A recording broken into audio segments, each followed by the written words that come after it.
therapy. Along with that, we have understood RNA interference and few more things we have seen. Insulin हमने किया था वहाँ पे, चेकली engineer insulin हमने वहाँ पे किया था. सो चलिए तमन्ना एंड प्रिंस ध्यान दीजिए यहाँ पे. And now we are going to start with something like your molecular diagnosis. Varsha Rani, good evening.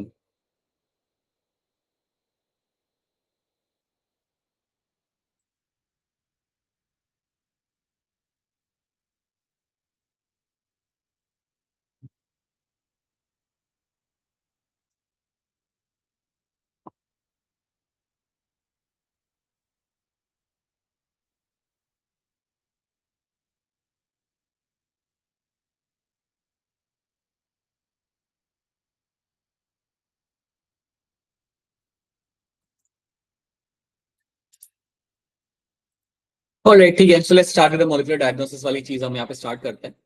तो इसके लिए हमारा यहाँ पे जीन थेरेपी हम लोग कवर कर चुके हैं. I hope gene therapy is clear to all of you.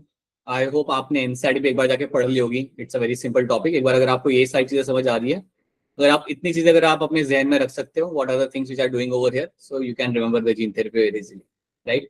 आपने तो आई थिंक एक लेवल का ऊपर का यहाँ पे सीखा हुआ है, तो इनसाइड वाली चीज आपको समझने में दिक्कत नहीं आएगी. So please remember all this things which we have done in the last class. And now let's start with the molecular diagnosis. अब मॉलिक्यूलर डायग्नोसिस की जब हम यहाँ पे बात करते हैं, तो यहाँ पे बेसिकली आपसे कहा यह जा रहा है कि कई सारी अब एडवांस टेक्निक्स आपकी आ चुकी है, और उन एडवांस टेक्निक की वजह से आप अपना डायग्नोसिस काफी आराम से कर सकते हैं. देखो जनरली क्या होता है कि अगर आपको कोई बीमारी हुई तो उसके सिम्टम्स आने के बाद आप अपना लाइक ट्रीटमेंट कराने के लिए जाते हो. Then only you go for a treatment, कि जब सिम्टम्स दिख रहे होते हैं तब आपको. बट कई बार क्या होता है कि आपके सिम्टम्स इतने डिले आते हैं, इतने लेट आते हैं कि आपके अंदर बॉडी के अंदर वायरल का लोड बढ़ चुका होता है, या अगर कैंसर है तो कैंसर काफी ज्यादा स्प्रेड हो चुका होता है. So it's very important to look for new techniques जिससे आप अपना डायग्नोसिस जल्दी कर पाओ. और डायग्नोसिस जल्दी करने के लिए कुछ टेक्निक्स जो आपने ऑलरेडी पढ़ी है. One is going to be your PCR. एक आपका यहाँ पे होता है आपका अलाइजा. तो ELISA, PCR are the techniques जो हम यूज करते हैं हमारे अर्ली डिटेक्शन के लिए. अगर कोई बीमारी आपको, तो उसके अर्ली डिटेक्शन के लिए आप इन टेक्निक्स का इस्तेमाल कर सकते हो. सो you can use them for the early detection.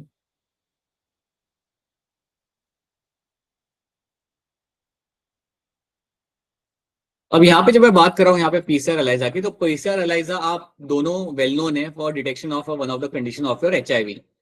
So HIV detect करने के लिए आप इसका इस्तेमाल करते हो. यार एलाइजा तो हमने पढ़ाई था, एंजाइम लिंक इम्यूनोसॉर्बेंट तो आप करते हो, बट पीसीआर का भी इस्तेमाल किया जा सकता है for detection of the HIV. इसके साथ साथ you can also use the recombinant DNA technology. इन सबके साथ साथ you can also use your recombinant DNA technology का इस्तेमाल करके भी हम हमारा डायग्नोसिस कर सकते हैं. तो ये भी आपको याद रखना है. तो आप पहले ये बात याद रखना कि जो आपका कन्वेंशनल तरीका होता है कि बीमारी हुई, सिम्टम्स आए, फिर आपने डायग्नोसिस कराया, दैट इज समथिंग, उससे काफी डिले होता है आपके ट्रीटमेंट का. बट अगर आप ये टेक्निक अगर आप यहाँ पे यूज कर सकते हो, देन अगर आपकी बॉडी में वायरस का अमाउंट अगर आप काफी कम भी रहा, even then you can actually get to know कि आपकी कंडीशन क्या है बाय यूजिंग दिस टेक्निक्स. सो याद रखना मॉलिक्यूलर डायग्नोसिस वाले टॉपिक में आप ये चीज समझते हो कि PCR, ELISA, recombinant DNA technology, इन सब के इस्तेमाल से हम अर्ली डायग्नोसिस कर सकते हैं. The whole idea is to undertake the early diagnosis और early detection of the disease. Cancer आज की डेट में काफी ऐसी कंडीशन है जिसके से काफी लोगों की डेथ होती है. अगर कैंसर जैसी बीमारी का अगर आप अर्ली डिटेक्शन कर पा रहे हो, then you can actually treat the person. So that is what you try to understand over here. So एक ये चीज आप यहाँ पे याद रखना. अगर आपको याद होगा तो हमने जब पढ़ा था हमारा डीएनए फिंगरप्रिंटिंग, तो हम लोग क्या करते थे, अगर एक मेरा डीएनए मॉलिक्यूल है, अगर एक डीएनए स्ट्रैंड है आपका यहाँ पे विच इज माई ATCC, ये समझो मेरा एक डीएनए स्ट्रैंड है. अगर मुझे इस डीएनए स्ट्रैंड को पकड़ना है, so I can make a complementary DNA over here. मैं इसका एक कॉम्प्लीमेंट्री स्ट्रैंड यहाँ पे बना सकता हूँ. I can make a complementary strand for this. और उस पर लगा होता है आपका रेडियो एक्टिव प्रोब. अगर आपको याद आ रहा होता हो तो हमने ये पढ़ा था डीएनए फिंगरप्रिंटिंग के अंदर. तो Yes, we sir. DNA strand and that Yes, sir. DNA have a radioactive probe. That DNA strand is known to have a radioactive probe. ठीक है, अब इसके अंदर आपका रेडियो एक्टिव प्रोब आपका यहाँ पे लगा हुआ है और ये स्टैंड मेरा यहाँ पे होगा complementary stand. So this stand over there is going to be my complementary stand and this. तो ऐसे स्टैंड्स का इस्तेमाल करते हैं जिनके अंदर आपका लगा हुआ है आपके यहाँ पे रेडियो एक्टिव प्रोब. ऐसे स्टैंड्स को इस्तेमाल करके I can actually detect some DNA. मैं कुछ अपने डीएनए को यहाँ पे डिटेक्ट कर सकता हूँ. मैं कुछ ऐसे डीएनए भी ढूंढ सकता हूँ जहां पे म्यूटेशन हुआ होगा. यूजिंग रेडियो एक्टिव प्रोब मैं ऐसे डीएनए को भी ढूंढ सकता हूँ जहां पे कोई म्यूटेशन हुआ होगा. So I can get to know number of things over here. तो इसका भी हम यहाँ पे इस्तेमाल करते हैं and you are going to use them to finding the specific DNA जिसमें कोई आपको बीमारी दिख रही हो या जिसके अंदर आपको कोई म्यूटेशन आप वहाँ पे दिख रहा हो. You can do all those things. आपको याद होगा ना कि हम रेडियो एक्टिव प्रोब यूज करने के बाद we used to observe them under the x-ray film जिसको हम बोलते थे वहां पे as auto radiography. Yes sir. Auto radiography. तो ये भी हम वहां पे किया करते थे. तो ये सब हम यहाँ पे देख रहे हैं. So इसमें ज्यादा कुछ है नहीं इस टॉपिक के अंदर. बस आपको याद रखना है that these are the techniques which we use for early detection of the disease. That's what I'm trying to tell you over here, right? PCR याद रखना, ELISA याद रखना, recombinant DNA टेक्नोलॉजी याद रखना. ये जो आप कर रहे हो रेडियो एक्टिव प्रोब यूज कर रहे हो that is a part of my rDNA. That's a radioactive DNA recombinant DNA technology की हम यहाँ पे बात कर रहे हैं. These all things have been done for early detection of a disease जो आपके लिए बहुत इंपॉर्टेंट है आज की डेट में. ठीक है, तो ये सारी चीजें वो जो मैंने आपको बताई वो सारी चीजें यहाँ पे मेंशन की हुई. एक बार इसे आप खुद से पढ़ेंगे एनसीईआरटी को खुद से एक बार आप देखोगे तो आपको समझ आ जाएगा.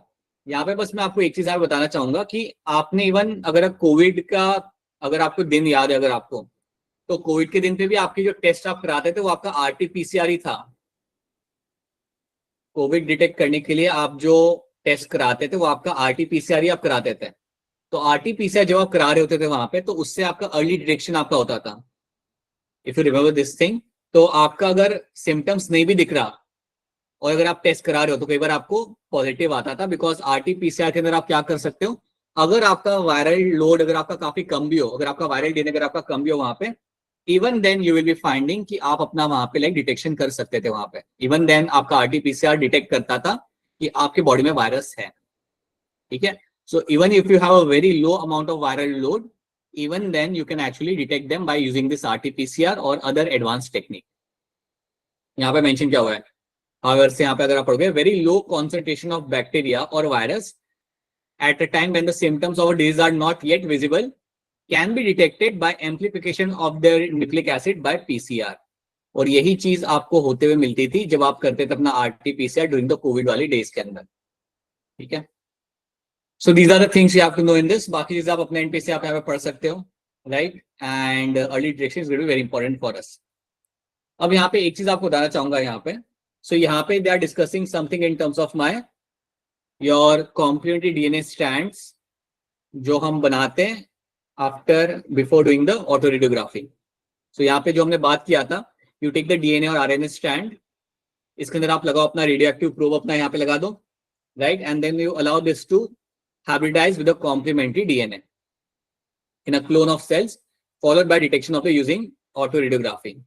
The clone have been mutated gene will hence not appear on the photographic film because the probe will not have a complementary base pairing with the mutated gene. मैं आपको इसे समझाता हूँ. यहाँ पे assume करते हैं कि आपका assume करते हैं यहाँ पे, let's do it over here. You have a DNA strand.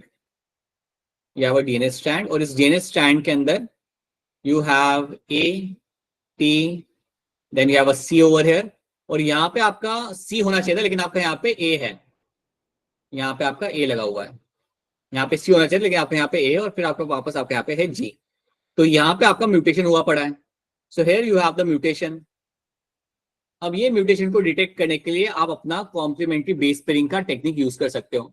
तो आप एक बनाओगे अपना एक डीएनए स्ट्रैंड जिस डीएनए स्ट्रैंड के अंदर लगे होंगे सारे मॉलिक्यूल्स एक्सेप्ट द म्यूटेशन वाला. तो यहाँ पे टी होगा, ए होगा, will have the G over there, right, and will have the C over there.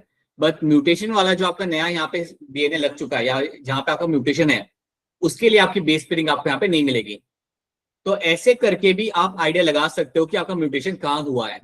अगर आप ऐसे स्ट्रैंड्स अगर आप बनाते हो, ये भी मेरा यहाँ पे एक रेडियो एक्टिव प्रोब भी होगा, ऐसे स्ट्रैंड्स बना के जब वो जाके लगेंगे आपके डीएनए के साथ, so you can actually detect such strands and you can get to know कि कहाँ पे मेरा म्यूटेशन हुआ है.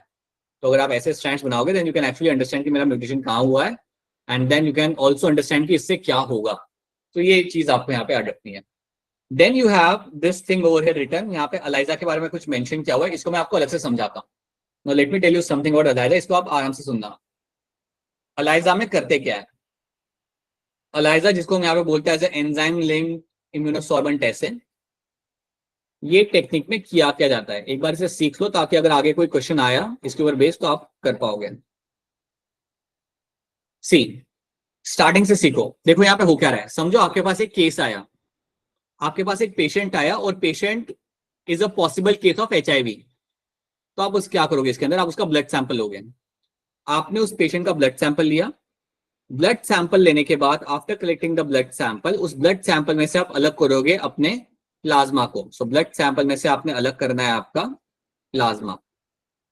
सो ब्लड सैंपल में से आप अपना यहाँ पे प्लाज्मा को आप सेपरेट करोगे।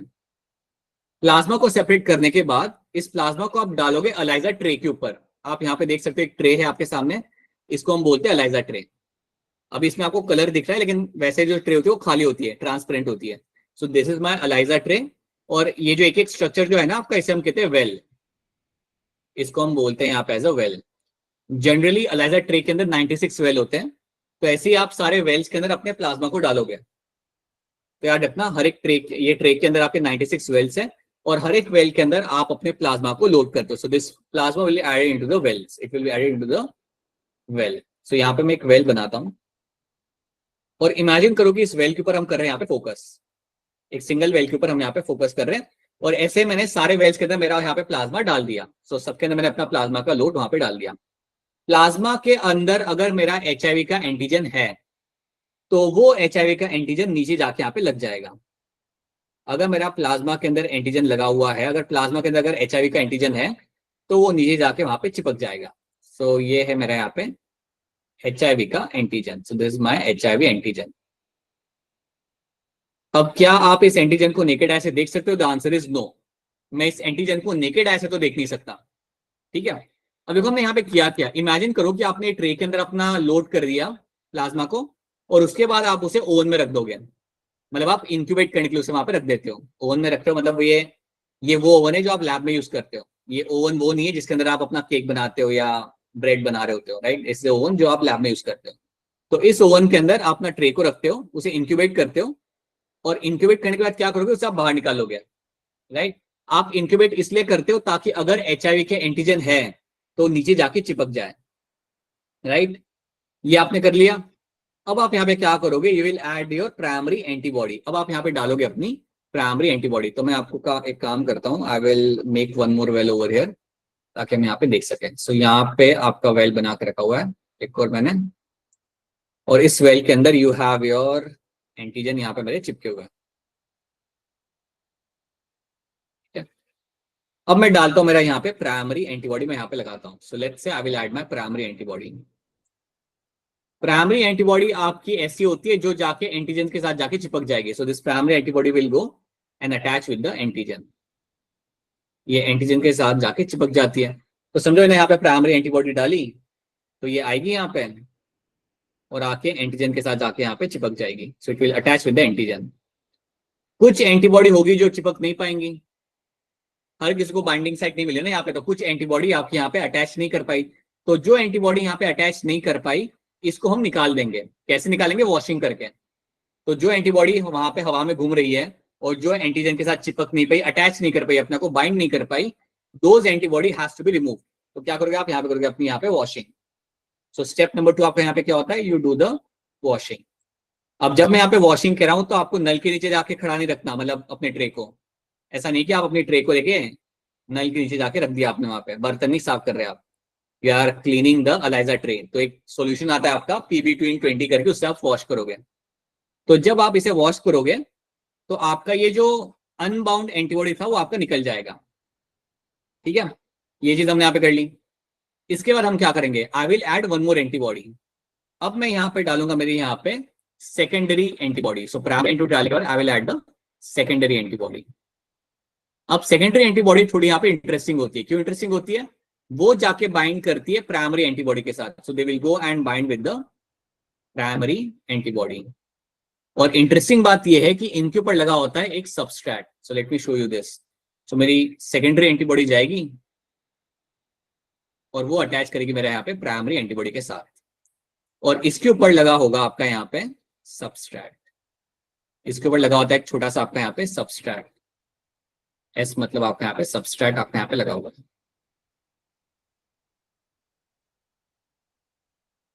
राइट। अब ये भी आप सोच लो कि कुछ एंटीबॉडीज होगी ना सेकेंडरी जो फ्रीली घूम रही होगी, जिसको नहीं मिला अटैच करने के लिए, वो आई तो थी वहां पे अटैच होने के लिए, उसे जगह नहीं मिली अटैच होने के लिए, तो जो फ्रीली यहाँ पे घूम रही होंगी उनको भी आपको यहाँ पे निकालना है, उनको भी आपको यहाँ पे निकालना है। So how you will remove them? Using the washing process. Again मैं यहाँ पे करूंगा अपनी यहाँ पे washing. So now my next step is again going to be my washing. और जब मैं यहाँ पे वॉशिंग करूंगा सेम तरीका, एक सॉल्यूशन यूज करके, और मैं अपने यहाँ पे एंटीबॉडीज को यहाँ पे निकाल दूंगा। जो मेरी एंटीबॉडी यहाँ पे फ्री में घूम रही थी ना, मतलब जो अटैच नहीं हुई थी, उसको मैं यहाँ से निकाल दूंगा। इतने स्टेप में रन कर चुका हूँ। अब मैं आखिरी स्टेप यहाँ पे रन करूंगा, I will add a enzyme over here. मेरा आखिरी स्टेप यहाँ पे होगा टू ऐड द एंजाइम। जो एंजाइम मैंने यहाँ पे इस्तेमाल करना है, सो आखिरी स्टेप क्या होगा, एक ऐड करना है एंजाइम को। और जो एंजाइम मैं यहाँ पे ऐड करूंगा, एंजाइम का नाम काफी अनोखा है। एंजाइम का नाम आपका यहाँ पे है horse radish peroxidase. Horse radish peroxidase. थोड़ा अजीब नाम है, लेकिन ये अजीब नाम याद हो भी जाता है। हॉर्स रेडिश पेरोक्सीडेज, ये मेरे एंजाइम का नाम है।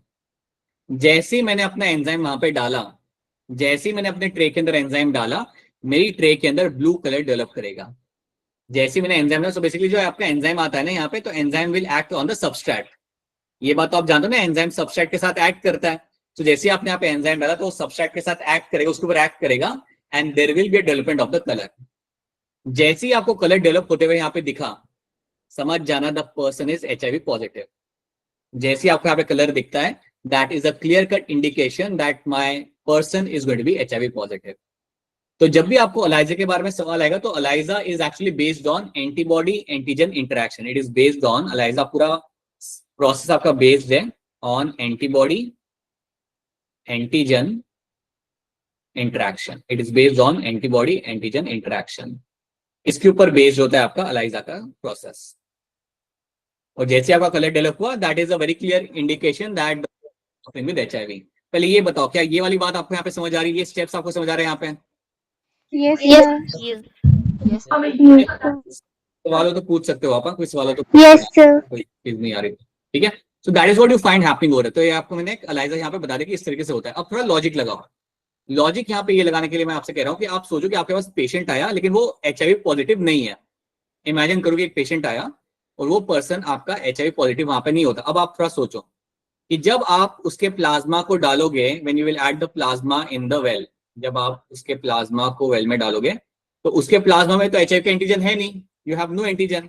अगर कोई एंटीजन है ही नहीं वहां पे, तो नीचे कुछ चिपकेगा भी नहीं, right. If you have no antigen, अगर कोई एंटीजन है नहीं, if you have no antigen in the plasma HIV वाला, तो कुछ आपका नीचे वहां पे अटैच नहीं होगा। अब आप सारे स्टेप रन करोगे, क्योंकि आपको तो नेकेड ऐसे कुछ दिखेगा नहीं ना, आप तो सारे स्टेप यहाँ पे रन करोगे। आप पहला स्टेप यहाँ पे रन करोगे, that is going to be addition of your primary antibody. Green बना देते ना हम यहाँ पे, हम हमारे यहाँ पे डालेंगे, हमारे यहाँ पे प्राइमरी एंटीबॉडी। अब आप मुझे बताओ, जब मैं प्राइमरी एंटीबॉडी डालता हूँ, उसके बाद मैं क्या करता हूँ? अगला स्टेप में क्या करता हूँ? Washing. यहाँ पे वॉशिंग। जब मैं वॉश करूंगा, तो सिंपल सी बात है, ये सारे वहां से निकल जाएंगे, क्योंकि ये चिपके ही नहीं थे ना कहीं पे जाके, क्योंकि नीचे कुछ चिपकने के लिए है ही नहीं, वी हैव नो एंटीजन। तो जब मैं प्राइमरी एंटीबॉडी डालता हूँ, they are not attach to the antigen, और जब मैं वॉश करूंगा, so they will get removed over there. अब मैं क्या करता हूँ? I will add the secondary antibody. Secondary antibody में जब मैं डालता हूँ, इसका काम क्या होता है? To attach to the primary antibody. लेकिन अगर मेरी प्राइमरी एंटीबॉडी है ही नहीं वहां पे, तो ये कहाँ से अटैच करेगा? ये तो फ्लोट ही करेगा वहां पे। अब मैं क्या करूंगा? वापस से I will do the washing over here. मैं यहाँ पे वॉशिंग करूंगा, और जब मैं वॉशिंग करूंगा यहाँ पे, so what will happen? Everything will get remove, सब निकल जाएगा आपका यहाँ पे PB220 के साथ। और आखिरी स्टेप भी मैं अपने यहाँ पे रन कर लूंगा, बिकॉज नेकेड आई से आपको कुछ नहीं दिख रहा होता, आपको सिर्फ कलर आ रहा है या नहीं आ रहा है ये आपको दिख रहा होता है। सो आखिरी स्टेप पे मैं अपना एंजाइम यहाँ पे ऐड कर दूंगा। अब आप सोचो, जब मैं यहाँ पे एंजाइम डालूंगा, अगर वहां पे सबस्ट्रैट है ही नहीं, तो क्या मेरा वहां पे कोई कलर डेवलप होगा? No, sir. No, sir. Developing any kind of colour. अगर मेरा वहां पे कलर डेवलप हो नहीं रहा, so it means that the person is not HIV positive. तो इस तरीके से अगर कोई HIV नेगेटिव हुआ तो कोई कलर वहां पे डेवलप होगा ही नहीं, राइट। बस आपको एक बात यहाँ पे याद रखनी है, ये एडिशनल बात है, कि जब आपका कलर डेवलप होता है ना, तो कलर के इंटेंसिटी के बेसिस पे आप कह सकते हो कि कितना वायरल लोड है बॉडी के अंदर। अगर डार्क ब्लू कलर आता है दैट मीन्स कि काफी ज्यादा आपके वहां पे एंटीजन है, मतलब कई ज्यादा आपका वायरल लोड काफी ज्यादा है बॉडी के अंदर, HIV के वायरस काफी ज्यादा है, सिंपल बात। अगर आपका कलर एकदम लाइट येलो आता है, मतलब HIV तो है बट वायरल का लोड इतना नहीं है, so you can start with the treatment and you can do your thing, right.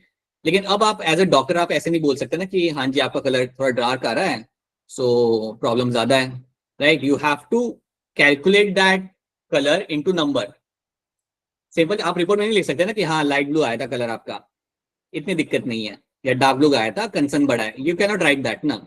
So what you do ना, you use a instrument in this, एक आप यहाँ पे इंस्ट्रूमेंट यूज करते हो जिसको हम बोलते हैं यहाँ पे एज अ स्पेक्ट्रोफोटोमीटर।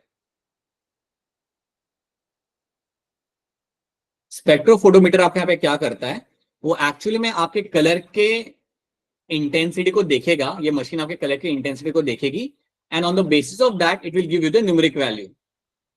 सो आपके कलर के इंटेंसिटी के ऊपर बेस्ड वो आपको एक न्यूमेरिक वैल्यू आपको देगी and that numeric value can be used to tell the patient कि आपका वायरल लोड आपका वहां पे कितना है, so you can actually get a numeric value after that. तो ऐसा आपको करना पड़ता है and then you can have a report and in that you can write over there कि या this is the case over there, ये आपका कंडीशन है। तो ये बात आपको यहाँ पे याद रखनी है। सो याद रखना, एक तो एंजाइम का नाम याद रखना, कई बार ये पेरोक्सिडोज नाम का एंजाइम अगर आपके सामने आया, सर बॉडी शेड्स में डिफरेंस ठीक से नहीं कर पाएंगे, बॉय बॉय अच्छा अच्छा, कलर ब्लाइंडनेस, राइट। वो तो कुछ भी नहीं बता पाएंगे वहां पे, तो वो लोग दे विल बी लाइक कि आप ही देख लो क्या लग रहा है। So yes, that is something you have to do over here and this is what you can actually do in HIV। So याद रखना, it is my antigen antibody interaction के ऊपर बेस होता है मेरा यहाँ पे ELISA, तो इतनी बात, ये पॉइंट याद रखना and also know the enzyme is involve over here, that's my peroxidase. Radish horses peroxidase नाम नहीं आएगा बट पेरोक्सिडेज भी अगर नाम आ रहा है आपका वहां पे, then you should know that it is going to be the enzyme for my ELISA, ठीक है। तो ये एक टेक्निक आपने यहाँ पे देखी। Now let's talk about my transgenic animals, क्या होते हैं मेरे ट्रांसजेनिक एनिमल्स यहाँ पे और इसका इस्तेमाल हम यहाँ पे कैसे कर सकते हैं। Animals with alteration in their DNA, these are the animals with alteration in their genetic material। सो अगर कोई एनिमल के अंदर अगर आप कोई अल्टरेशन करते हो उसके जेनेटिक मटेरियल के अंदर या जीनोम के अंदर, that animal becomes a transgenic animal, that animal becomes your transgenic animal. So now let me tell you this. So when we discuss about transgenic animal, तो जो सबसे कॉमन आपको मिलते हैं दैट्स माय ट्रांसजेनिक माइस। अगर आपसे कोई पूछा जाए कि आज की डेट में वर्ल्ड में कौन से एनिमल सबसे ज्यादा आपको मिलते हैं ट्रांसजेनिक माइस, तो ट्रांसजेनिक माइस आपके बहुत बनाए जाते हैं। सो दैट मीन्स व्हाट कि ये जो आपका माइस होगा इसके अंदर या फिर कोई जीन काम नहीं कर रहा होगा, या कोई जीन के अंदर आपने अल्टरेशन करके ऐसे रखे क्योंकि वो ज्यादा एक्सप्रेस कर रहा है, या आपने कोई फॉरेन DNA आपने डाल के रखा होगा वहां पे। सो जब भी मैं आपके सामने कोई ट्रांसजेनिक एनिमल रख रहा हूं, सो समझ जाना इसके DNA के अंदर आपने कोई ना कोई चेंजेस करे हुए हैं, you have done some kind of manipulation in that DNA and that is why the animal is called as my transgenic animal। तो ये याद रखना, there has to be some kind of manipulation in that animal's DNA। अब सवाल यहाँ पे ये आता है कि हम ऐसा करते क्यों और इसका हमें फायदा क्या होगा, why we do this and what kind of advantage I am trying to gain out of this। पहला एडवांटेज, अगर मैं कोई ट्रांसजेनिक एनिमल बना रहा हूं, so I want to study their normal physiology and development. मैं कई बार कई सारे लैब्स आपके ट्रांसजेनिक एनिमल्स इसलिए बनाते हैं ताकि वो उनकी फिजियोलॉजी और डेवलपमेंट को वहां पे वो स्टडी कर सकें। Let me tell you example in this. For example, एक हार्मोन होता है, एक प्रोटीन होता है जिसको हम कहते हैं यहाँ पे as insulin like growth factor, is a protein which is called as my insulin like growth factor.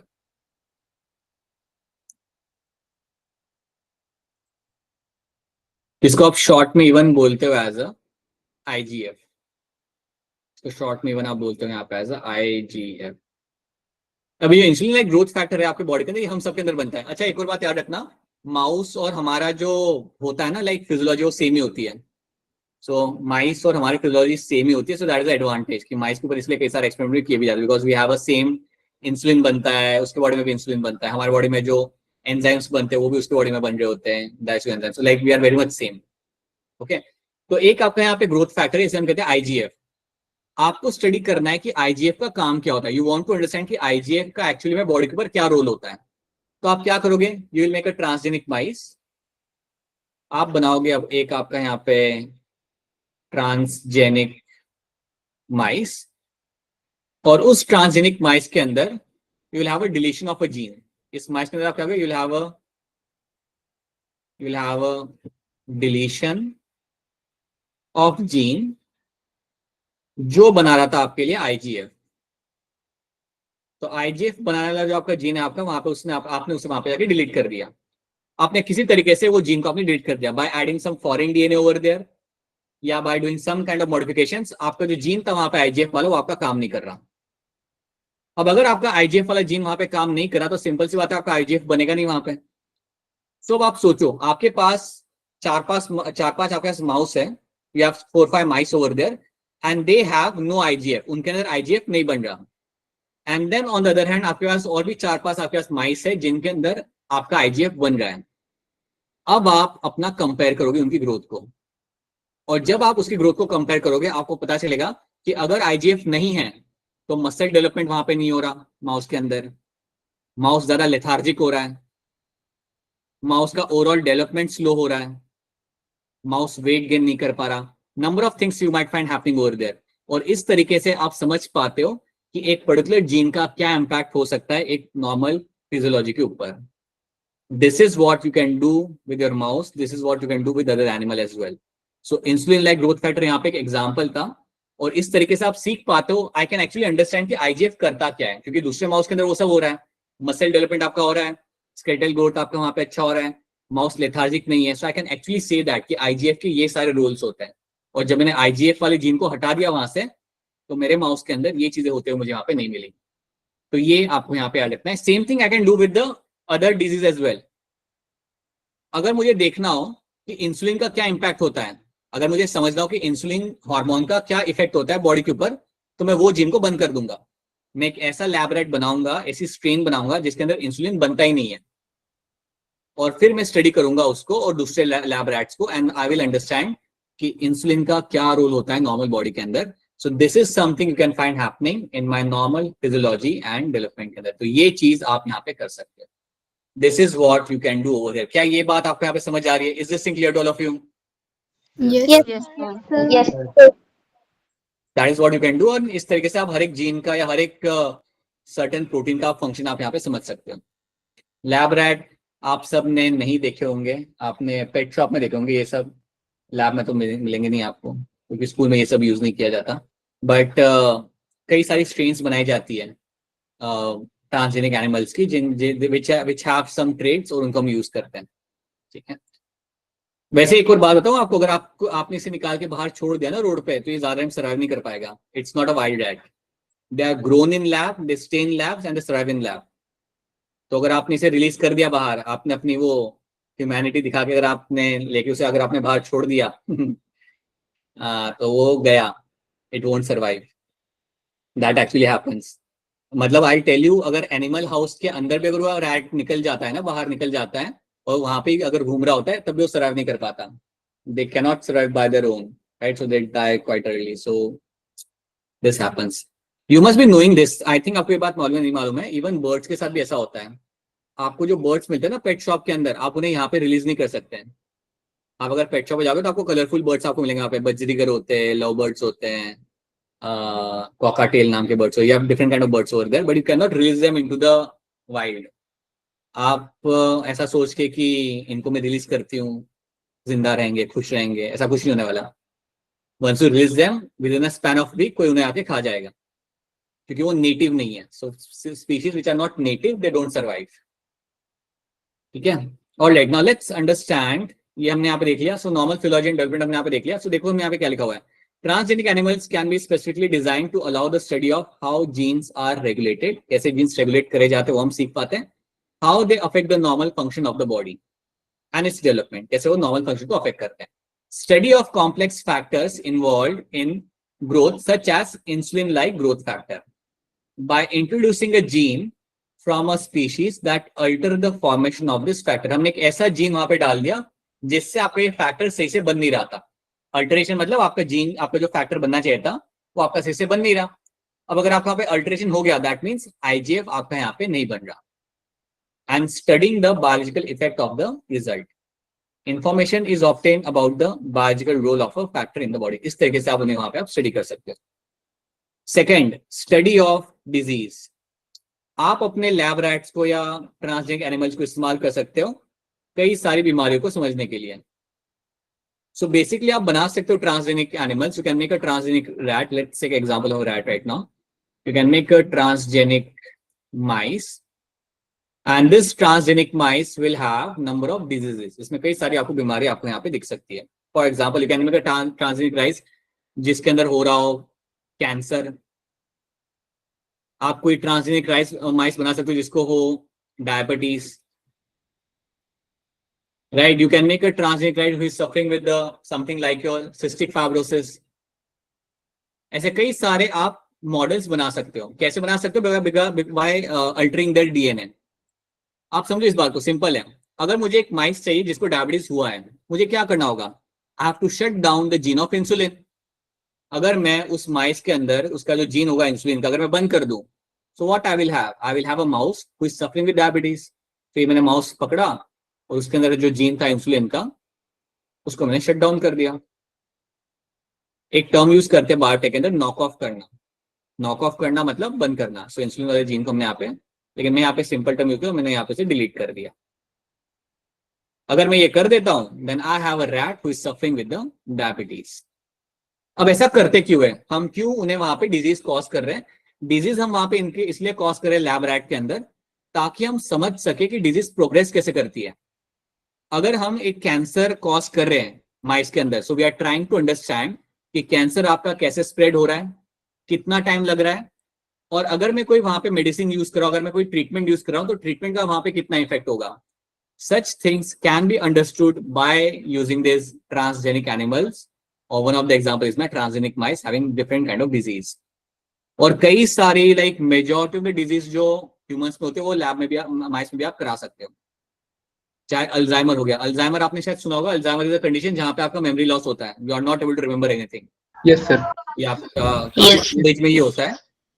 Like early as में कभी नहीं होता. It always starts in the age of like 65 के ऊपर ही आपको ये होते हुए मिल सकता है, बट ये बहुत सीवियर होता है. It's not like a general memory loss. It's like a condition जहां पे patient is not able to identify कि उसे घर के खुद के मेंबर्स को, उसका बेटा, उसकी बेटी, उन सबको भूलने लगता है. इतना वो कंडीशन खराब होता है. He might not even remember कि उसके घर में किचन कहाँ पे, रूम कहाँ पे. This is that severe. तो ऐसी कंडीशन होती है genetic. So now people are trying to understand कि ये कैसे प्रोग्रेस होती है, कैसे आप इसे कंट्रोल कर सकते हो, और ये सब सीखने के लिए आप यूज कर सकते हो अपने यहाँ पे ट्रांसजेनिक माइस को.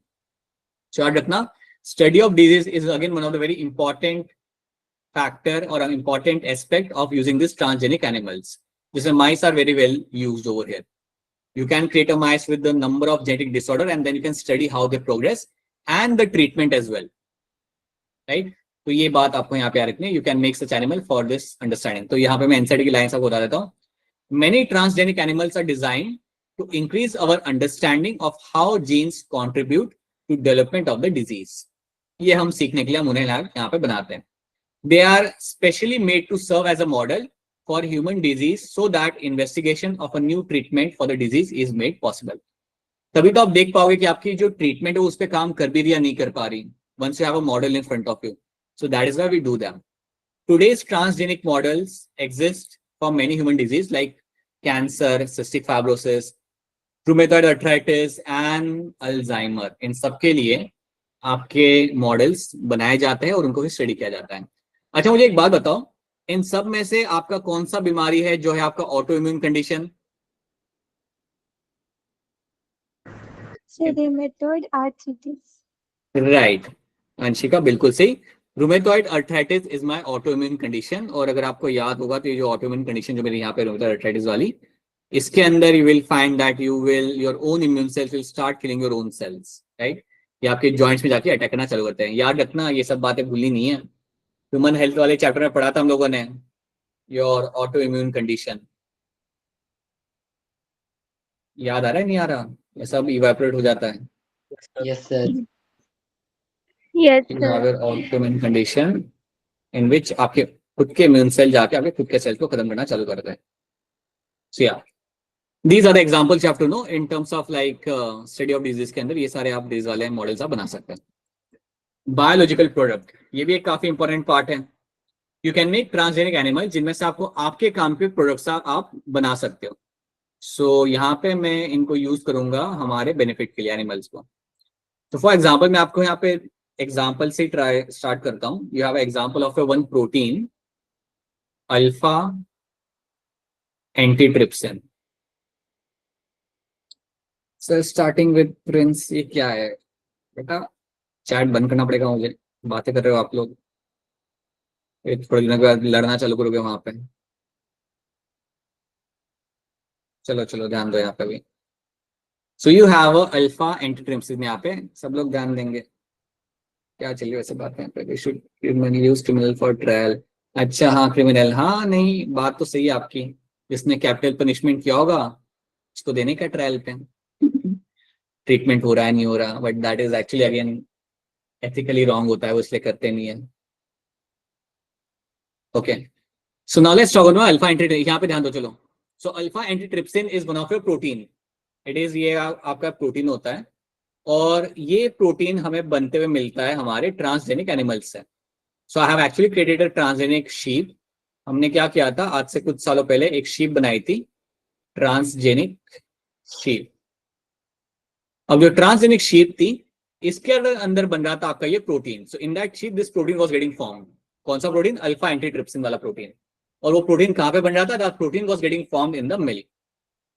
The protein was getting formed in the milk. सो ये जो ट्रांसजेनिक शीप आपकी यहाँ पे थी, इसके मिल्क के अंदर आपको ये प्रोटीन मिल रहा था। अब सवाल ये आता है कि हम ये प्रोटीन क्यों बना रहे हैं? Why this protein is important? ये प्रोटीन हमारे लिए इंपॉर्टेंट है यहाँ पे इसलिए बिकॉज इसके इस्तेमाल से we can actually use this for treatment of emphysema. Emphysema नाम की जो आपकी बीमारी होती है, इसके ट्रीटमेंट के लिए हम इस प्रोटीन का इस्तेमाल कर सकते हैं। This protein is very important for us for the treatment of emphysema. Emphysema नाम आपने सुना होगा अगर आपने चैप्टर 17 पढ़ा है अपने 11th ग्रेड का, जहां पे हम breathing and exchange of gases की बात करते थे। तो अगर आपको याद होगा तो वहां पे एक कंडीशन होती है एम्फिसेमा। हाँ जी, वहां पे क्या होता है, यू हैव दिस एलोलाई और उनकी इलास्टिसिटी वहां पे खत्म हो जाती है। अब एलोलाई की इलास्टिसिटी जब आपके यहाँ पे खत्म हो रही है, उसका रीजन यहाँ पे होता है आपका एक्सेस ऑफ स्मोकिंग। तो अगर वहां पे कोई स्मोकिंग कर रहा है एक्सेस तरीके से, then you have this condition of emphysema, उससे वहां पे हो सकता है। तो उसको ट्रीट करने के लिए आप इस प्रोटीन का इस्तेमाल यहाँ पे कर सकते हो। अब ये प्रोटीन हम कैसे निकाल रहे हैं? हम निकाल रहे हैं एक एनिमल में से, that is my transgenic sheep. और याद रखना, हम कोशिश करते हैं कि वो एनिमल के मिल्क में हमें प्रोटीन मिले हमेशा। So obviously I will try to have a transgenic animal जिसके मिल्क में से जिसके मिल्क में ये प्रोटीन मिले, और उसमें से हम फिर से एक्सट्रैक्ट कर सके, बिकॉज मिल्क में से प्रोटीन को आइसोलेट करना ज्यादा आसान होता है compare to your blood. One more thing you have to understand, जब भी आप कोई ट्रांसजेनिक एनिमल बनाते हो, वो एनिमल वैसे ही होता है जिसको आप हैंडल कर सकते हो। माउस हो गया, शीप हो गया, गोट हो गया, काउ हो गई। You don't make a transgenic leopard, you don't make a transgenic wolf कि इसके अंदर से मैं प्रोटीन निकालूंगा। You don't do that, right? You always make a transgenic animal which can be handled. ठीक है, so that is also one thing you have to understand. और आजकल की डेट में तो लैब रैट पे ज्यादा करके काम किया जाता है, क्योंकि वो ज्यादा बेटर मॉडल है। बिकॉज पहले बहुत ज्यादा काम किया जाता था आपके रीसस मकैक के ऊपर, बंदर के ऊपर किया जाता था, बट अभी थोड़ा वो कम हो गया। अभी भी होता है बट काफी कम हो गया comparatively, because handling lab rat is much more easier, right? So compare to your monkey. I hope you understand. Monkey को जाके इंजेक्शन देना ज्यादा मुश्किल होता है ना लैब रैट के कंपेयर में, तो राइट? इंजेक्शन देने के लिए गए आप, केज खोल दिया, वो बाहर आ गया, आप भी बाहर आ गए दौड़ के, थोड़ी देर के बाद सारे लैब के लोग बाहर आ रहे हैं दौड़ के। It does happen. That is why people are trying to make such model which are on which you can do your thing without getting yourself heard. तो ये हो गया आपका यहाँ पे अल्फा एंटीट्रिप्सिन, जो आपका ट्रांसजेनिक माइस के अंदर आपको बनते हुए मिलता है, and that is something you will find in the milk, right. और उसको आप यूज कर सकते हो to treat the emphysema. Similarly एक और एग्जांपल मैं आपको यहाँ पे दे सकता हूँ। Another example is going to be for my alpha लैक्टोल्ब्यूमिन।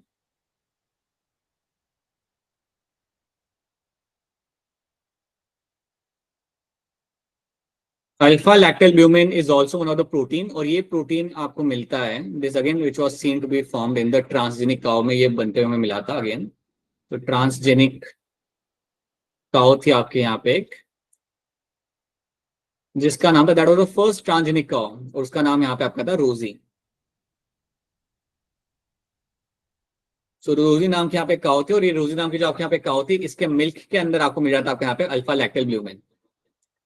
इसके मिल्क के अंदर you are getting this particular protein. Now this milk was having a good amount of protein. इस मिल्क के अंदर प्रोटीन का कंटेंट काफी ज्यादा था।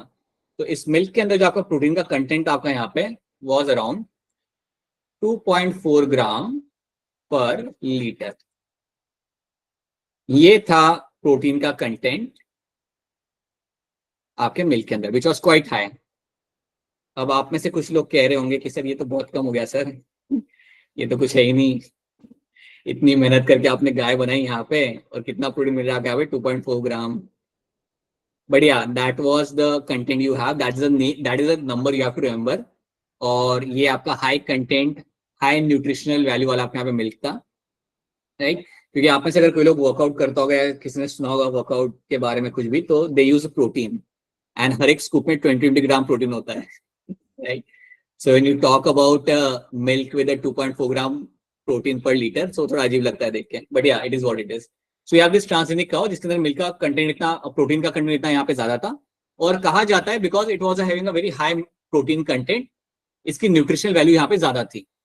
तो ऐसे मिल्क को इवन न्यूली बॉर्न इन्फेंट को भी आप दे सकते हो, because it was having lactalbumin, और lactalbumin is a very good source of protein, और I would say it is a protein which has a very high nutritional value.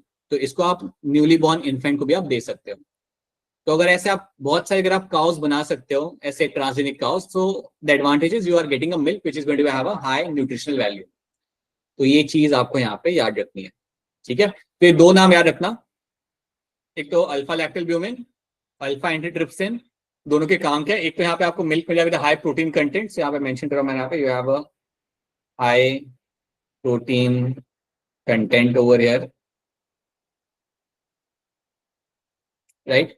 And then you have a sheep, transgenic sheep, जो जहां से मैं मिल रहा था हमारा पे एंटीट्रिप्सिन, वो भी मिल्क में मिल जाता, but that was something use for my emphysema के ट्रीटमेंट के लिए। एक और बात याद रखना, ये जो मिल्क में आपको जो प्रोटीन मिल रहा है ना अल्फा एंटीट्रिप्सिन, उस प्रोटीन को आप निकालते हो, एंड देन उसे कंपनीज यूज करती है ट्रीटमेंट के लिए। देन उसके बाद कंपनीज में जाता है वो, फार्मास्यूटिकल कंपनी में, एंड देन उसको फिर हम यूज कर सकते हैं ट्रीटमेंट के लिए। मिल्क को डायरेक्टली आप यूज नहीं कर सकते ट्रीटमेंट के लिए, you have to isolate the protein over there, right. तो ये बातें आपको रखनी है यहाँ पे याद, these are the few things you have to know in this. एक और बात याद रखो कि ये जो ट्रांसजेनिक काउ बनाई गई थी ना, ये रोजी, ये बनाई गई थी इन द ईयर ऑफ 1997, तो 1997 के अंदर, काफी पुरानी बात है, तब इसको बनाया गया था। तो आज के डेट में तो कितने सारे बन चुके होंगे ऐसे transgenic animals. So these are the examples, you have to know, examples आपको याद रखनी है, इन्हें भूलना मत। कई सारे ट्रांसजेनिक फिश भी होती है, मतलब जो नॉर्मल फिश होती है उसका साइज काफी छोटा होता है, और जो ट्रांसजेनिक फिश होती है उसका साइज काफी बड़ा होता है, so उसकी मार्केट वैल्यू बढ़ जाती है। सो ऐसे कई सारे एनिमल्स बनाए जाते हैं। Some animals are been grown for the meat purposes के लिए, so they will have more amount of red protein, उसके अंदर होता है रेड मीट, उसमें ज्यादा होता है। So all those things have been done. चलो यहाँ पे देखते हैं। So these are the things you can read from your end, ये आप अपने एंड पे खुद से पढ़ लेना। जो चीजें मैं यहाँ पे मेंशन की बस आपको याद रखनी है। कोई सवाल हो तो अनम्यूट करके पूछ लो। If you have any question please ask your question, या अगर चैट में लिख रहे हो तो and please someone just let me know chat में अगर क्वेश्चन आ रहा है। So that is something you have to know about the biological product over here. Emphysema के लिए हमने यहाँ पे यूज किया था अल्फा एंटीट्रिप्सिन। उसके उसी तरीके से we are trying to grow some protein for the treatment of phenylketonuria and cystic fibrosis. Similar attempts are being made for the treatment of your PKU and cystic fibrosis को भी treat करने के लिए हम ये ट्राई कर रहे हैं। So this is something we have done in the slide. तो I hope ये आपके सामने यहाँ पे क्लियर है। सिंपल चीज है, इतनी बात आपको यहाँ पे याद रखनी है। Then you have vaccine safety. Vaccine की सेफ्टी के लिए या वैक्सीन आपका सेफ या नहीं उसके लिए भी आप अपना ट्रांसजेनिक एनिमल यहाँ पे आप यूज करते हो। ये बहुत सिंपल अंडरस्टैंडेबल वाली चीज आपके यहाँ पे दे देते हैं। Over here you also will be using your transgenic mice अपना यहाँ पे इस्तेमाल कर सकते हो to check whether your vaccine are working perfectly और नॉट। जनरली पहले क्या हुआ करता था कि आप पहले माइस पे यूज करते थे अपने वैक्सीन को और देखते थे कि साइड इफेक्ट आ रहा है या नहीं आ रहा, कोई प्रॉब्लम तो नहीं आ रही वहां पे, कोई डिलेड इश्यूज तो नहीं आ रहे, 2 दिन बाद माइस को कोई दिक्कत तो नहीं आ रही। So you study all those things. सो आप स्टडी करने के लिए अपने वैक्सीन को पहले माइस के ऊपर आप टेस्ट करोगे। माइस के ऊपर टेस्ट करने के बाद once you test the on the mice, उसके बाद आप स्विच कर सकते हो अपने रीसस मकैक के ऊपर। रीसस मकैक, ये आपको बंदर की बात कर रहा हूं मैं यहाँ पे, आपके वो जो दिल्ली में मिलते हैं ना लाल मुंह वाले, हिमाचल में भी मिलते हैं, हर जगह मिलते हैं।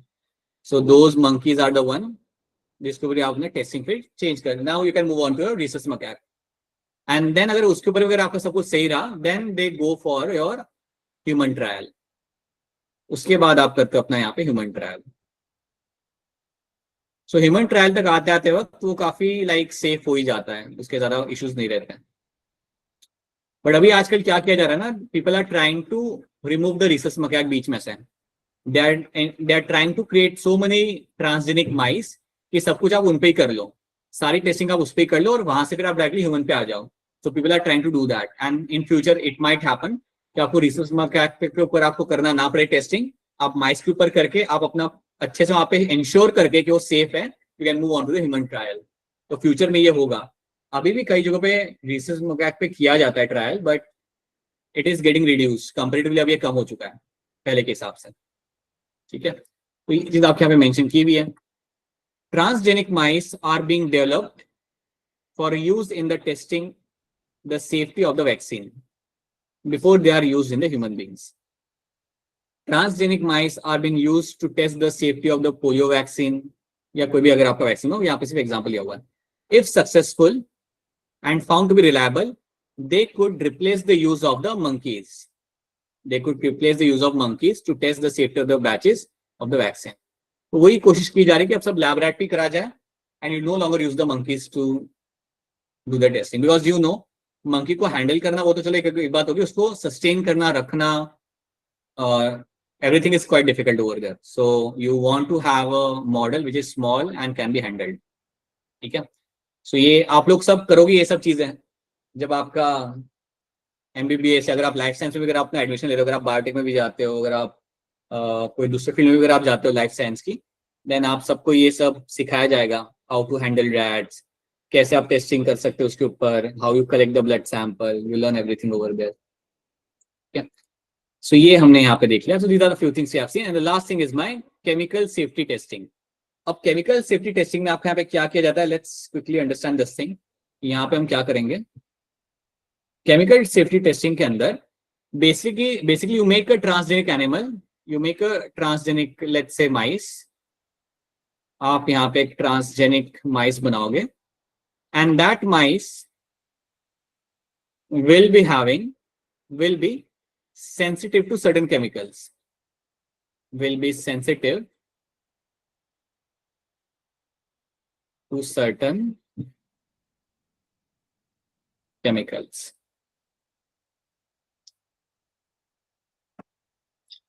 अब आप केमिकल सेफ्टी टेस्टिंग में आप क्या करते हो, अगर कोई एक टॉक्सिक केमिकल है, अगर कोई एक टॉक्सिक केमिकल है तो ये टॉक्सिक केमिकल को आप देखना चाहते हो कि इसका आपके रैट के ऊपर क्या इंपैक्ट पड़ सकता है, like what can be impact can be there of this toxic chemical on the animal.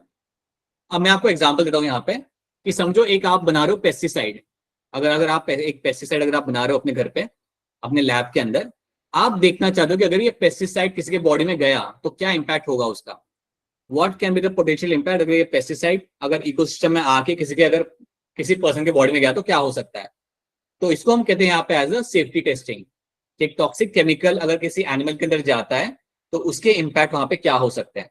तो आप क्या करोगे, आप एक टॉक्सिक केमिकल को यहाँ पे लोगे and then you will add that into a transgenic mice जो already काफी sensitive है to the chemical, and then फिर आप स्टडी करते हो कि उसके बॉडी के ऊपर क्या इम्पैक्ट हो रहा है, उसकी डेथ हो रही है, वो नॉर्मली सर्वाइव कर रहा है, कुछ सिम्टम्स आ रहे हैं, कुछ काफी लीथल सिम्टम्स आ रहे हैं.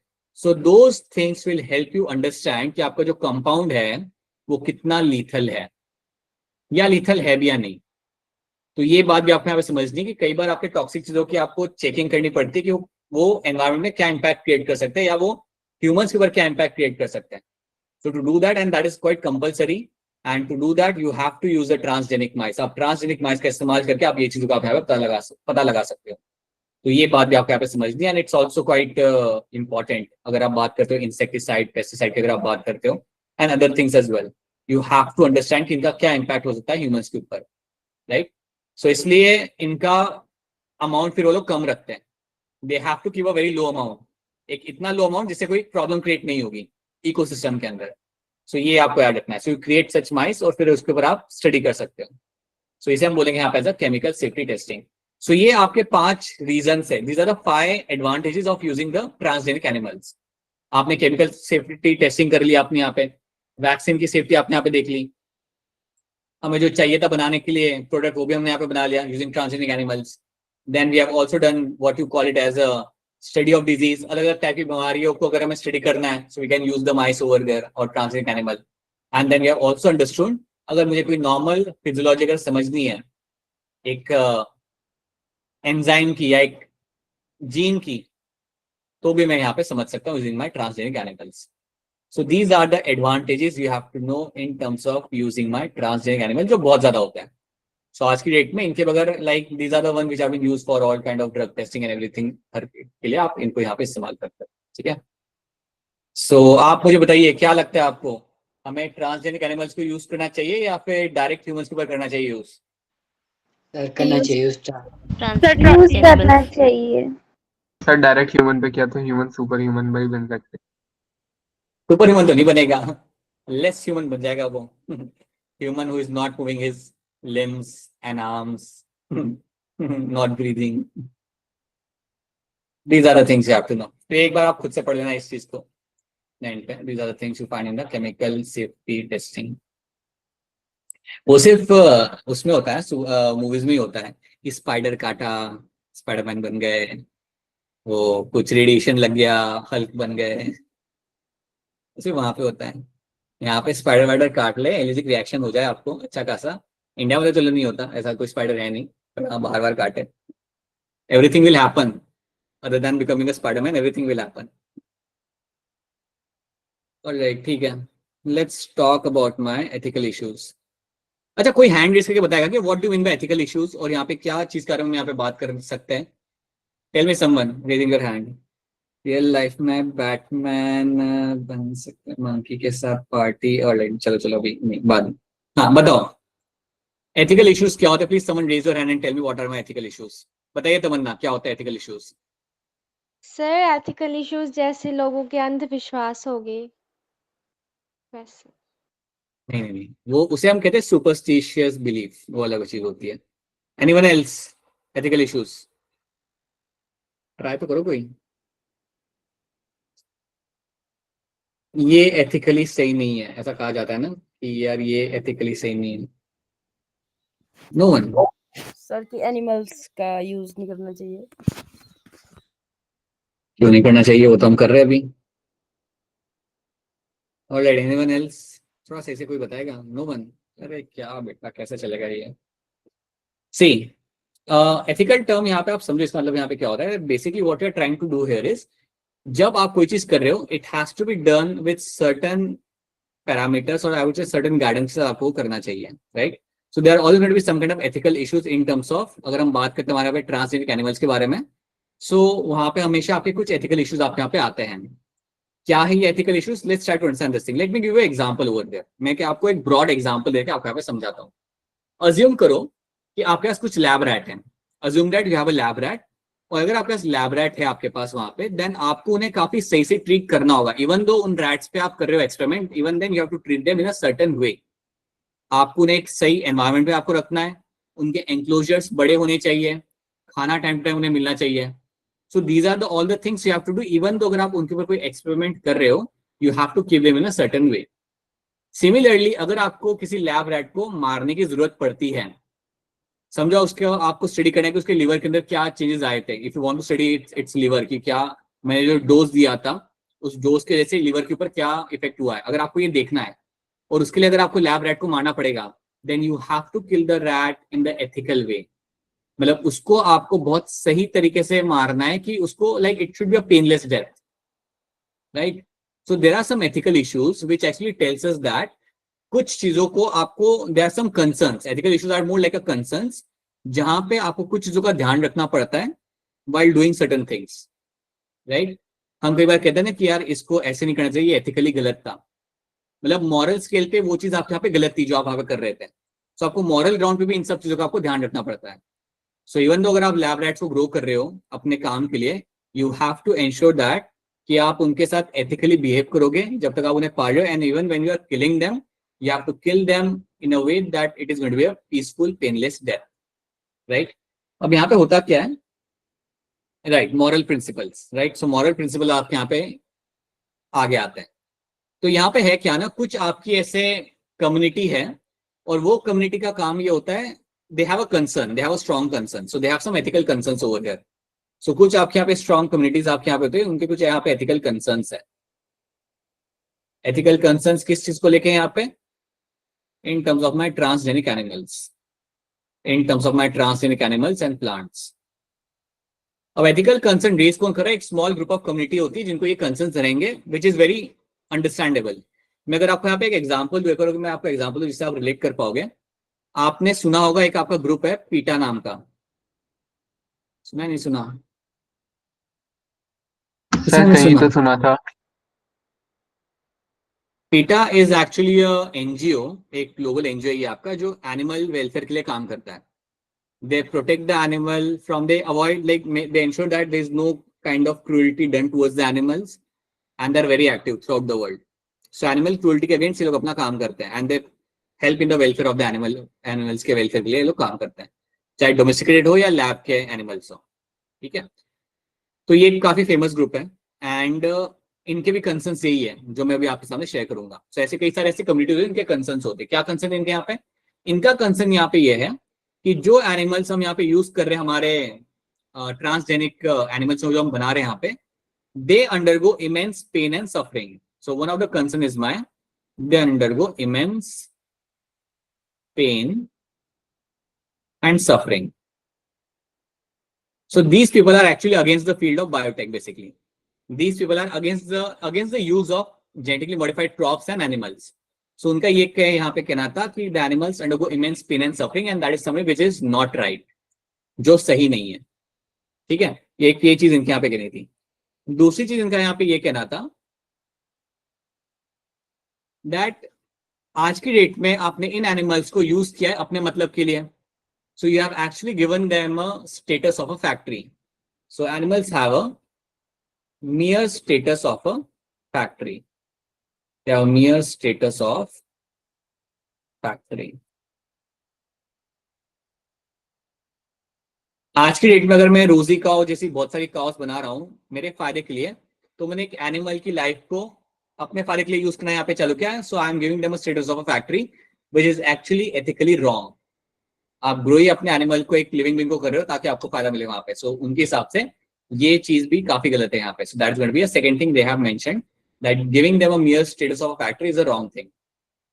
थर्ड चीज अगर मैं आपको यहाँ पे बताऊं, the third thing which they have a concern with, potential risk to the environment, potential risk to environment। इसका एग्जांपल भी आप यहाँ पे समझ पाओगे। देखो होता क्या है ना कि अज्यूम करते हैं कि आप में से कोई लैब में कोई बैक्टीरिया बना रहा है, कोई ट्रांसजेनिक बैक्टीरिया आप बना रहे हो।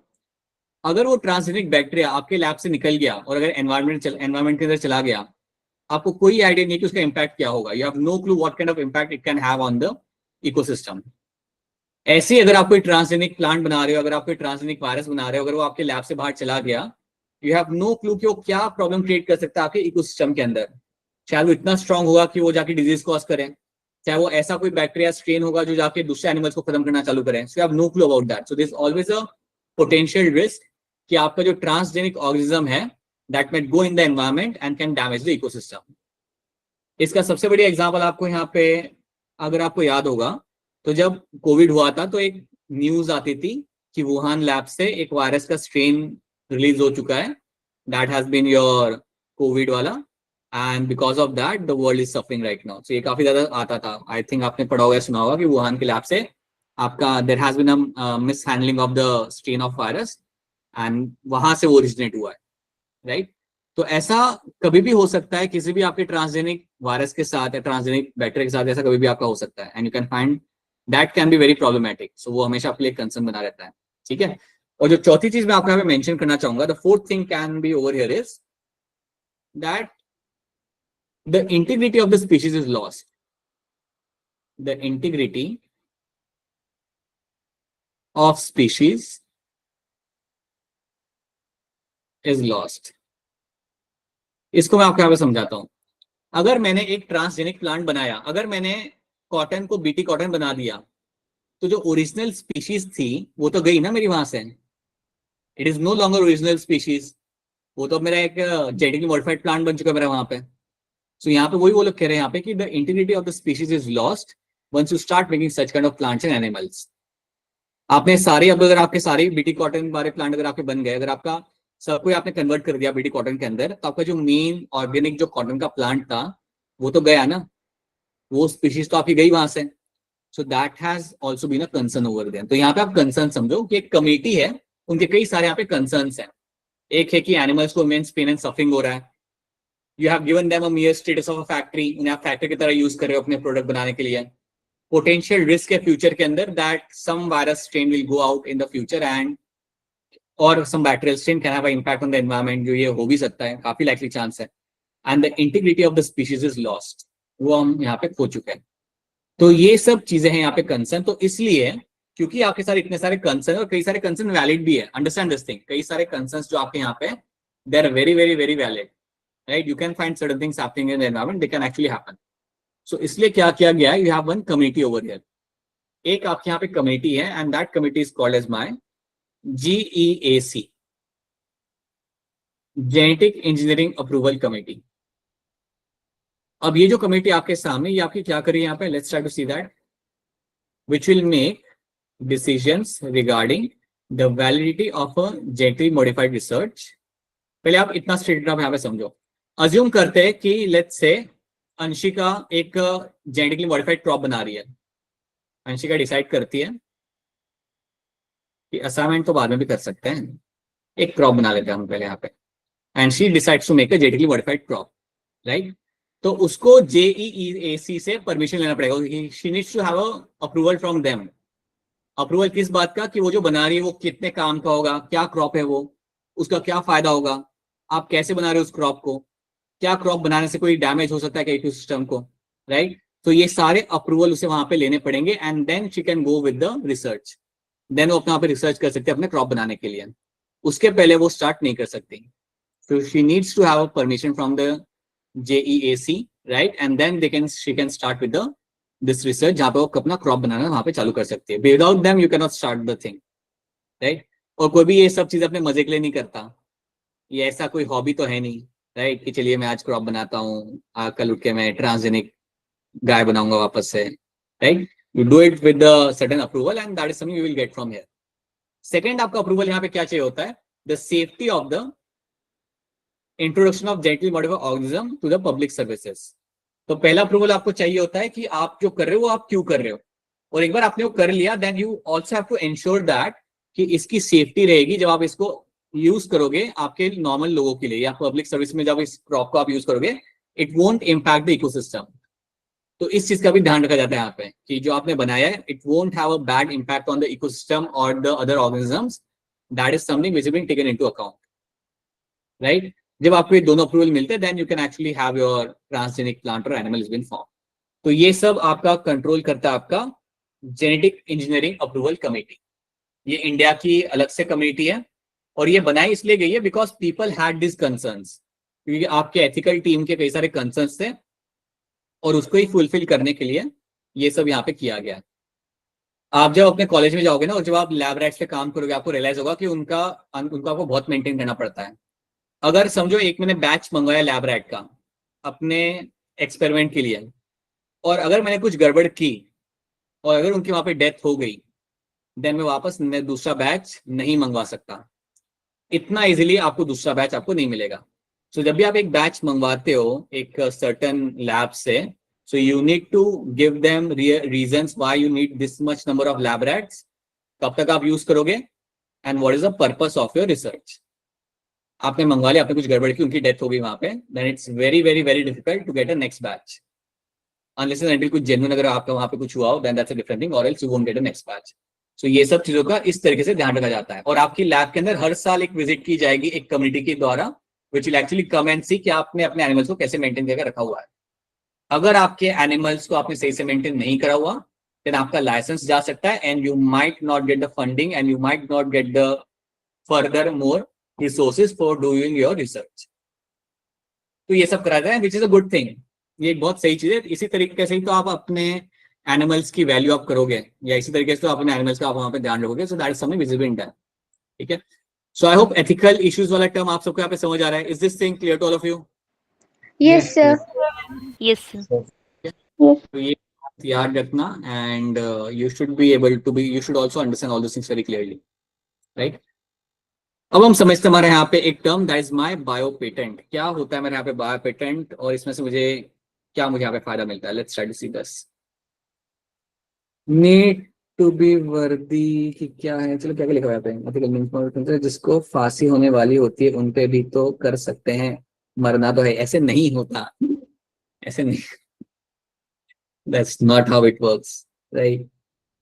बेचारे एनिमल्स ह्यूमंस के। बेटा अश्वानी, पहले तो आप बैकलॉग खत्म करो बेटा, पहले तो आपने बैकलॉग खत्म करना है अपना, बहुत सारा आपका बैकलॉग पड़ा हुआ है, उसके बाद आप बात करोगे। ठीक है, चलो। Okay, now let's talk about my bio patent over here. So patent यहाँ पे क्या होता है? पहले हम देखते हैं कि पेटेंट यहाँ पे क्या होता है। A patent is a right granted by the government to a inventor to prevent others from the commercial use of the invention. मैं आपको यहाँ पे एग्जांपल देता हूँ। एग्जांपल आपका यहाँ पे आ रहा है, आपने सुना होगा एक साइंटिस्ट का नाम हमने पढ़ा था, that is my Alec Jeffrey. Alec Jeffrey नाम के आपके यहाँ पे एक साइंटिस्ट थे। किसी को याद है एलेक जेफरी किस चीज के लिए जाने जाते थे? बहुत बढ़िया बेटा, बहुत बढ़िया चीज आपकी पढ़ाई आपके यहाँ पे, बहुत बढ़िया। Alec Jeffrey was the person who actually invented the DNA fingerprinting. DNA fingerprinting याद आ रहा है कौन से चैप्टर में था? Yes, sir. Yes, sir. Thank you बेटा, थैंक यू सो मच। ये तो याद है कौन से चैप्टर में थी, बहुत बढ़िया। ये सब याद नहीं रहता बेटा, it's not a good thing. So now you have this DNA fingerprinting जो एलेक जेफरी ने आपको यहाँ पे इन्वेंट किया था। so, अगर आपको याद हो तो he was the one who actually did that. तो जब उन्होंने इन्वेंट किया था ना ये प्रोसेस, तो उसको उन्होंने कर दिया था bio patent. He made a patent of this. इन्होंने इसका यहाँ पे पेटेंट बना लिया। पेटेंट बनाने का मतलब यहाँ पे ये होता है कि अब किसी को भी अगर डीएनए फिंगरप्रिंटिंग करना पड़ेगा, they have to take a permission from Alec Jeffrey, और कोई भी यहाँ पे कमर्शियल फायदा नहीं निकाल सकता इस टेक्निक का बिना एलेक जेफरी के परमिशन के बगैर। So if anyone want to do the DNA fingerprinting, they need to have approval from the Alec Jeffrey, और तभी वो अपना वहां पे वो कर सकते हैं। और जो भी फायदा यहाँ पे निकाला जाएगा वो सारे फायदे के लिए, like what ever the commercial advantage someone is getting, they need approval from this person और वो लैब जहां पे यहाँ पे इन्वेंट किया गया था। एक और मैं एग्जांपल यहाँ पे आपको दे सकता हूँ। जैसे अगर समझो, अगर ये एग्जांपल आपको ज्यादा इजीली शायद समझ आएगा, नाइकी के आपके शूज हैं। नाइकी के शूज होते हैं ना अच्छे वाले, महंगे वाले, जो जिसको वैसे टिक लगा होता है, ये तो मालूम ही होगा सबको, मालूम होगा आप सबको यहाँ पे।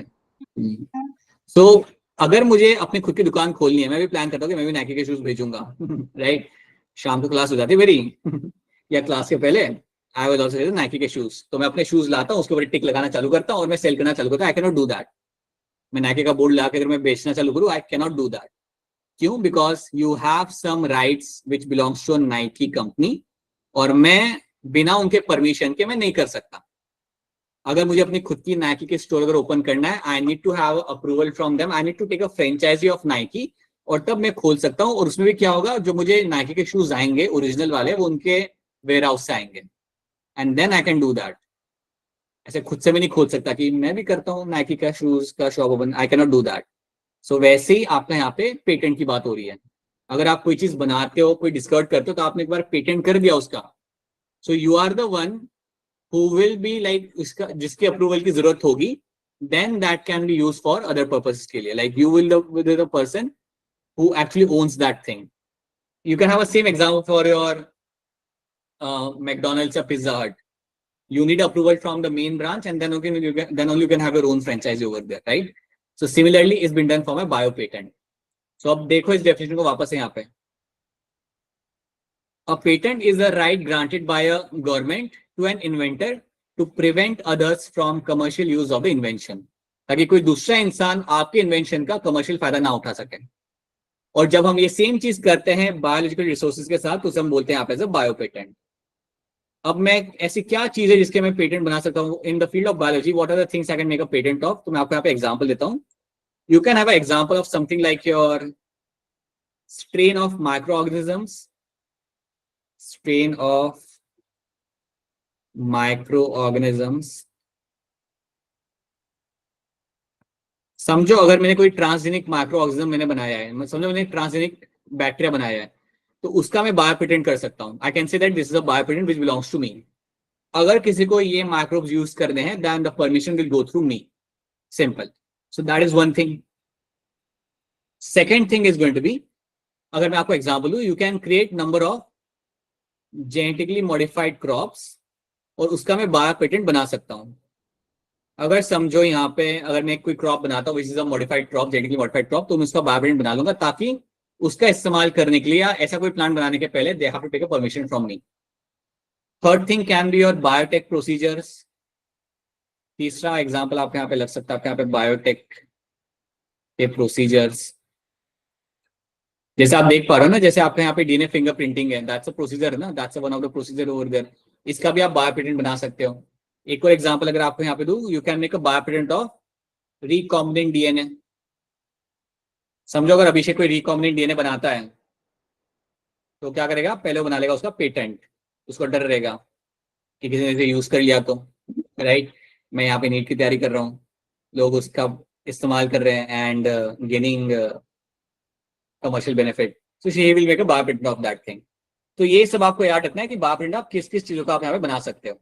ठीक है. So it's more like having the right of your own thing, ताकि कोई दूसरा उसका कमर्शियल बेनिफिट आप यहाँ पे निकाल ना सके. तो ये बात पहले आपको इसके अंदर याद रखनी है. क्या इतनी बात आप सबको यहाँ पे समझ आ रही है? Yes sir. Yes, Yes, sir. Yes, sir. Yes. ठीक है. नाउ यहाँ पे एक स्टोरी है जो हम बाद में सीखेंगे. The story belongs to story of your basmati rice. यहाँ पे एक बासमती राइस की काफी एक इंटरेस्टिंग स्टोरी है, जहाँ पे आप सीखते हो कि कैसे बाहर की कंपनी ने आके हमारे बासमती राइस का बायो पेटेंट बना लिया था. एंड देवर लाइक, ये तो हमने बनाया है, आपको क्या ही मालूम था बासमती राइस के बारे में. इमेजिन, बाहर की कंपनी इंडिया को क्या कह रही है कि आपको तो मालूम था नहीं कुछ इसके बारे में, ये तो हमने बनाया है. Imagine that this is something someone has done with us in the year ऑफ 1995, राइट. एंड देवर लाइक कि ये जो राइस है अब सब सिर्फ हम ही से बेचेंगे throughout the country, and someone else cannot like sell this rice, like sell this basmati rice without our permission, and that is how it is going to be. But बाद में वो कैंसिल कर दिया था, बट ऐसा हो चुका है. 1994 के अंदर एक और चीज हुई थी.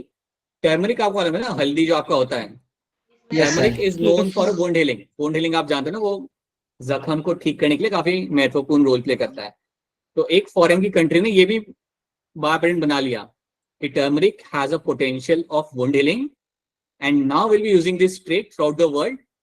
और ये हमने डिस्कवर किया है और हमने उसका बायो पेटेंट बना लिया है. So they also did that also. उन्होंने ये भी किया था पहले, बट बाद में उसको भी कैंसिल कराया गया when the government give some evidences कि भैया ये चीज हमें बहुत पहले से मालूम है. जब होमो इरेक्टस भागा करते थे ना यहाँ पे तब से हमें मालूम है ये सब चीजें. So then they realise then that thing was cancelled. ऐसा काफी बार हो चुका है, नीम के साथ भी हो चुका है. नीम प्लांट्स के बेनिफिट्स के बारे में people have made a bio patent foreign countries ने, and they started to make a benefit out of it, but again that was cancelled. So ऐसा होता है. So will see that thing separately, उसे हम वहां पे देखेंगे. अभी के लिए मैं चाहूंगा कि आपको जो मैं बता रहा हूँ एक बार आप एनसीईआरटी में से पढ़ जाओ, बिकॉज इस टॉपिक के अंदर आपका रहता क्या है. We have to do this story of basmati rice, then we have to do the biopiracy, and then we have to understand that topic, soma clones and everything जो आपका है ना, सोमा क्लोन्स, टोटिपोटेंसी, वो टॉपिक को थोड़ा हम ध्यान से सीख लेंगे. So we can take some time over here and can understand those things clearly, ताकि क्योंकि वो टॉपिक काफी अच्छा है. So will have to spend some time over there, right. It shouldn't take more than 1 lecture. एक और lecture आपके यहाँ पे लग जाएगा और उसमें आपका ये चैप्टर खत्म हो जाएगा अगर सब कुछ सही रहा तो. ठीक है. So these are the things you have to know. तो आज की क्लास में जो सीखा है उसको एनसीईआरटी में आप जाके एक बार पढ़ लो and make sure remember all those things. और असाइनमेंट मैंने शेयर किया है, तो अपने हेक्टिक शेड्यूल में से टाइम निकालिए और असाइनमेंट को सॉल्व करिए और शेयर करिए. सो please make sure do that. काफी लोगों ने कर दिया है बट काफी लोगों का बाकी है, सो प्लीज डू दैट. ठीक है. अच्छा पहले ये बताओ, जो हमने यहाँ तक आज पढ़ा, क्या इतनी चीजें आप सबको यहाँ पे समझ आ रही है? Yes, sir. Are you? Yes. Yes. Yes, sir. Yes. इतनी चीजें एक बार देख लो, असाइनमेंट शेयर करते हैं. एंड कल हम लोग जब मिलेंगे वापस से, आई थिंक सैटरडे को हम लोग मिलेंगे ना, will also do the revision of evolution वाला चैप्टर. एवोल्यूशन के क्वेश्चन लगाने चालू करो, एकदम से याद नहीं आएगा. एकदम से टेस्ट के दिन अगर क्वेश्चन करने के लिए जाओगे तो कुछ याद नहीं आएगा. ऐसे वो होमोलोगस वहां पे लिखा होगा तब भी आप बोलोगे कि सर ने ये पढ़ाया था या नहीं पढ़ाया था होमोलोगस ऑर्गन, मुझे तो याद नहीं आ रहा. You will do something like this. So please make sure start the revision from your end and also start solving the questions. I will try to give you one more habit assignment जिसमें आपको evolution के question आपको ज्यादा मिलेंगे. So I try to share that with you. So start doing your practice. ठीक है. Alright, so that's it. That's what we have done आज की क्लास के अंदर. Now if you have any kind of questions over here, then कोई सवाल तो आप अपना सवाल अपना यहाँ पे आप पूछ सकते हो. कोई सवाल है, कोई क्वेरी है, then please go ahead and ask a question. अब देखते हैं चैट में कोई सवाल है तो. Let's have a look if someone